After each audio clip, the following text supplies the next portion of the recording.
Time now for our rants and raves, starting with you, Dan Kennedy. I have a rant for the FCC and its chairman, Ajit Pai.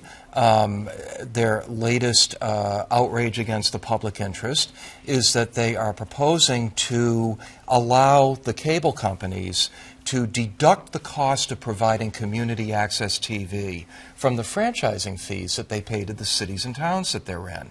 As Susan Fleischman of Cambridge Community TV says, it's like saying we shoveled the snow in front of our building, so we're going to deduct that from our property taxes. At a time when local newspapers are really suffering, community access TV is a vital way of keeping people informed, and this really puts that in danger. It could happen as soon as this month. Is it everywhere or just? It would be everywhere. It would be up to cities and towns how to implement it, but yeah. I love cable access. There are so many gems on cable access. All right, Dan Lothian. I have a rave for KRK in TV in Little Rock, Arkansas. So for earlier this month, there was a press release that was sent to the station about this Nazi group that was going to be conducting a protest. And it wasn't just one press release, it was a number of press releases. They were trying to capitalize on a weekend when they know every station is looking for something to cover. And this station really had this internal discussion as to whether or not they should cover it. It wasn't blindly saying we're not going to cover it, but let's talk about why we should cover it. And in the end, they didn't cover the protest. They did send a photographer near the area in case something happened. They would be there. They had a reporter on a rooftop somewhere watching it. But they stayed away from the coverage because they didn't feel, number one, that it was a local issue, which it wasn't. They were protesting something happening in another country. But the second point, too, is that these protesters, these Nazi protesters, weren't even from their community. So they figured, not an issue from our community, not a group from our community, and so we're not going to cover it.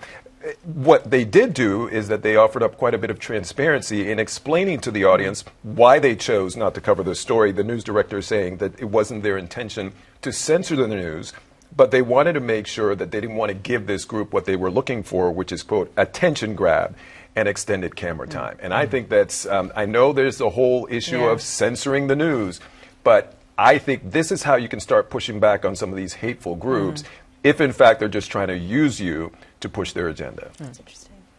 All right, Joanna. So I have a rant about Mike, which is the website digital news, that's MIC, website digital news operation specifically aimed at millennials. A few years ago, it raised $60 million in venture funding.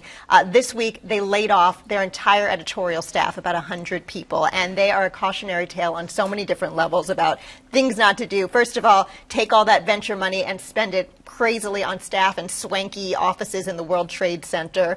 They invested heavily in this Facebook pivot to video idea that has proven to be disastrous. They had laid off people before and started, doubling down on video that ended up, I think one of the final blows was that Facebook ended a watch, a sort of a programming deal that they had with them.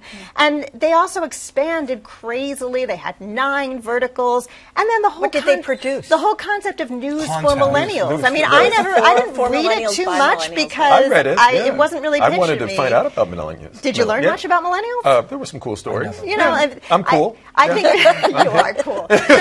So too big, too fast, too undifferentiated, and just not the way to run a news operation. It's bad. 100 people. All right, Lylah. I have a quick rave for the Miami Herald and their investigative team. They have a great series out right now. I don't want to spoil it for anyone, but it talks about power and money and government and sex trafficking, and it is phenomenal. Alan Dershowitz. Exactly. Well, not to tease you. There's that, and they did their research, and it really underscored for me the importance of having. It's a staggering amount of research. It's a huge investment for a print product, for a traditional print product, and it's something we really can use more of. It's also bad behavior by a very powerful, a billionaire. And how that basically how he compromised law enforcement, or tried to. Well, and succeeded. He avoided a lot of trouble for himself at the expense of hundreds of girls who he abused. Yeah. I mean, really, it's and it's not over. No, it's a fascinating story. Everyone should read it. All right, well, finally tonight, I have a rave for my dear friend Jorge Quiroga in Channel 5. He's been there for 44 years, announced his retirement this week in a tweet that was trending #1 all across Boston.com. I know. I've known him for decades and decades, and our children grew up together. We spend every Thanksgiving together for the past 35 years. And I was honored to be his introducer the other night at the the Academy of Television Arts and Sciences, where he was awarded the Silver Circle. And here's a little of what Jorge had to say that night.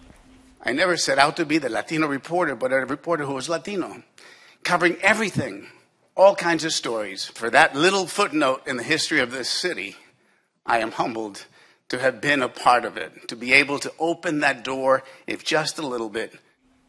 Here's a man with a wonderful sense of humor, a great sense of community, somebody who can talk to anybody. When he first started on Channel 5, people taunted him. You know, he wasn't one of them. He wasn't from South Boston. He wasn't one of the neighborhood guys. But now, you know, if you're out with him on a shoot or something, people, hi, hey, hi, they just love him. Yeah. So it's going to be, look at him. He's just really a little Billy Crystal-ish, doesn't he? Yes, yeah. He's a great guy. I remember when I first came to Channel 5, and he was just so good about sitting me down and explaining to me as a newcomer and also as a minority, helping me settle in and feel at home. A great guy. All right, Jorge, good luck. We've got more time for tennis, skiing, paddleball. All right. All right.